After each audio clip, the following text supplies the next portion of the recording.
Can you read this? Not sure I could either. And yet, this is what almost every event, conference, or training workshop name tag looks like. And here's what kills me. We print name tags so that other people can read them, right? To soften the often awkward initial introduction and name recall situation. And yet, somehow we keep making them so small that the only way to read one is to get uncomfortably close to a complete stranger. So here's my Lazy Facilitator fix. The moment I arrive at any event, as a presenter, as a facilitator, as an MC, I ask everyone to flip over their name tag and write on the back. Like this, big, bold, readable from across the room. The event people behind this name tag get it.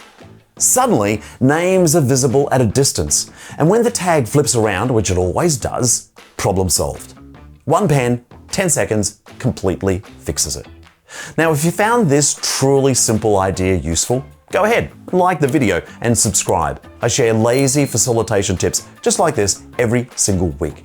Just click the link in the description below. Thanks for watching and have fun out there.